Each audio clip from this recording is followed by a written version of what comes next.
सृष्टि बचपन से ही दिखने में सुंदर नहीं थी, लेकिन अमीर बाप की बेटी सृष्टि पर उसकी माँ जान छिड़कती। मेरी बेटी कितनी प्यारी है, भगवान सबको सृष्टि जैसी बेटी दे। सृष्टि धीरे धीरे बड़ी होती है। एक दिन सृष्टि की सहेली कहती है, तू दिखने में कितनी अजीब सी है, लेकिन मैं जानती हूँ हम सब में सबसे अच्छी शादी तो तेरी ही होगी। तेरे पापा अमीर जो हैं। और बता नहीं सकते यार, दहेज तो हर कोई देता है, ये क्या ज्यादा ले जाएगी अपने पति के लिए? अरे बड़े शहर में कोठी है इसके पापा की। अरे पापा की है ना, कौन सी इसकी है? इसकी होती तब तो कोई भी लड़का इससे शादी कर लेता। अरे पापा की मतलब पापा की है तो मेरी ही है ना? किसने कहा? अब तेरी तो तब होगी ना जब तेरा भाई ना हो। वैसे भी शादी के बाद सारी प्रॉपर्टी भाई के नाम होती है। सृष्टि समझ जाती है कि उसे किसी भी हालत में माँ बाप की सारी प्रॉपर्टी को अपने नाम करना है, लेकिन कैसे? एक दिन सृष्टि का भाई शीनू कहता है, बहन क्या कर रही है? तुझसे एक बात करनी है। अरे हाँ हाँ करना, मैं तो तेरी बहन हूँ। बहन मेरी लाइफ में ना एक लड़की है, बहुत अच्छी है। मैं सोच रहा हूँ माँ और पापा से बात करूँ शादी के लिए। सृष्टि को समझ में आ जाता है कि भाई की शादी होते ही भाभी उसे एक दिन भी घर में बर्दाश्त नहीं करेगी। क्या बात है भाई, बताना कौन है वो? यार वो बहुत अच्छी लड़की है, पढ़ी लिखी है, मेरे साथ जॉब भी करती है। बस एक प्रॉब्लम है। प्रॉब्लम? क्या प्रॉब्लम है भाई?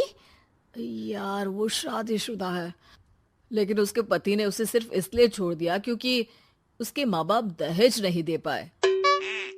सृष्टि ये सुनकर न जाने क्यों खुश हो जाती है।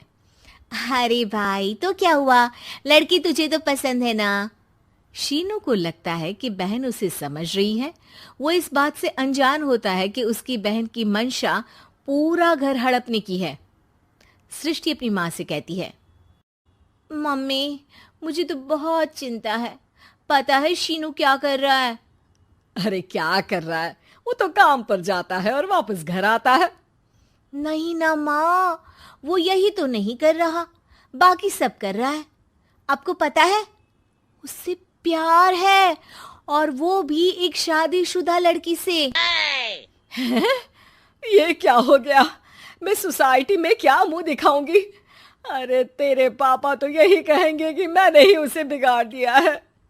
माँ देखो, मेरी बात मानो, पापा पर भी विश्वास करने की जरूरत नहीं है। अब आप ही बताओ, पापा इतनी देर घर के बाहर रहते हैं क्यों? बोलो। अरे बेटा वो तो नौकरी करते हैं ना। तू बहुत भोली है माँ। पापा का ऑफिस तो 7 बजे खत्म हो जाता है, लेकिन देखो कितनी देर से आते हैं। अरे नहीं नहीं बेटा, ऐसी कोई बात नहीं है। सृष्टि माँ को एक औरत से बात करते पिता की फोटो दिखाती है। देखो माँ, कैसे हैं पापा? मैं ना कहती थी कि पापा सही नहीं है। मैं तेरे पापा से बात करूंगी, दे फोटो मुझे। ओ माँ, वो तो डिलीट हो गई। लेकिन चल, तूने तो देख लिया ना। पापा से बाद में बात कर लेना, और हाँ, मेरा नाम बिल्कुल मत लेना। हाँ माँ। अब क्या था, सृष्टि के माँ और पिता के बीच झगड़ा होना शुरू हो जाता है। सृष्टि के मन में क्या चल रहा था कोई नहीं जानता था। एक दिन, माँ सृष्टि के लिए एक लड़का देखा है, वो लोग शाम को उसे देखने आने वाले हैं। और हाँ माँ, एक खुशखबरी, मैं और पापा मिलकर एक नया बिजनेस ट्राई कर रहे हैं। शाम को लड़का आता है, सांवले रंग का। सृष्टि को तो बिल्कुल भी पसंद नहीं आता।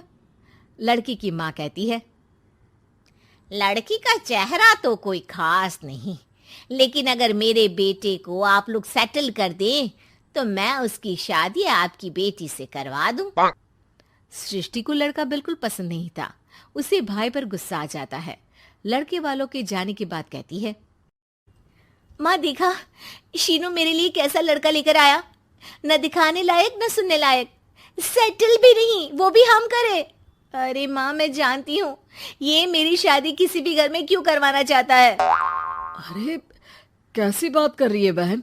तूने तो देखा ना, लड़के को मैंने ही मना कर दिया तुझसे शादी के लिए। जिसने लड़का बताया था उसने उसकी बहुत तारीफ की थी। बात आई गई हो जाती है, लेकिन सृष्टि का मन शांत नहीं होता। क्या करूं, कुछ समझ में नहीं आ रहा। मेरी शादी हो गई तो ये लोग पूरी प्रॉपर्टी शीनू के नाम कर देंगे, मेरे हाथ तो कुछ लगेगा ही नहीं। तभी सृष्टि को आइडिया आता है। वो किसी वकील को फोन करती है। जी देखिए, अगर आपके मम्मी पापा का तलाक हो जाता है तो आपके पिता की आधी प्रॉपर्टी आपकी माँ के नाम हो जाएगी, फिर उसे वो किसी को भी दे सकती है। सृष्टि अब माँ को बेटे के खिलाफ भरती है। माँ, शीनू पर नजर रखा करो, वो जिस लड़की के प्यार में है ना वो शादीशुदा है। यहाँ आएगी, सारा पैसा, रुपया, जमीन, जायदाद सब हड़प लेगी। पापा का भी हाल तुमसे छुपा नहीं है। ऐसा ना हो कि मैं और आप एक दिन सड़क पर भीख मांगे। हे भगवान, मैं तो जीते जी मर जाऊंगी अगर ऐसा हो गया तो। ऐसा हो गया नहीं माँ, ऐसा ही होगा। अभी समय है, आगे का सोच लो। मैं तो कहती हूँ पापा से आधी प्रॉपर्टी लेकर अलग हो जाओ। पापा की आधी प्रॉपर्टी भी हम लोगों को अगर मिल जाती है ना तो अगले 7 जन्म सफल समझो। बेचारी माँ बेटी के कहने पर पति से तलाक लेकर अलग हो जाती है। सृष्टि अब पैसों से गाड़ी और अपने दूसरे महंगे शौक पूरे करने लगी। उसके दोस्त भी उसके पैसे इस्तेमाल करते। सृष्टि, कल तुम कहाँ थी? मैं सारा दिन घर पर अकेली थी। तो मैं क्या करूं? मैंने ठेका तो नहीं लिया है ना तुम्हें संभालने का। माँ को सृष्टि से ये उम्मीद नहीं थी। वो बैठकर रोने लगती है। वहीं उसका पति यानी कि सृष्टि के पिता आ जाते हैं। मैं जानता था कि तुम्हारा यही हाल होगा, तो आपने मुझे रोका क्यों नहीं? मैं रोकता तो तुम रुकती क्या? सृष्टि के कहने पर तुमने मुझ पर अपने बेटे पर शक किया, लेकिन तुम ये भूल गई कि कैसे हम दोनों ने मिलकर जीवन में इतना सब खड़ा किया।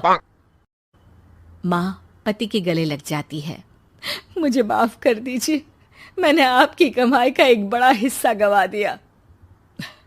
कोई बात नहीं, तुम साथ हो तो मैं ऐसी 7 प्रॉपर्टी खड़ी कर दूंगा। तभी वहां सृष्टि आ जाती है रोते हुए। माँ, मयंक ने मुझे छोड़ दिया। वो बोल रहा था जब तक मेरे पास पैसे थे तब तक ही वो मेरे साथ था। पापा, माँ, मुझे माफ कर दीजिए।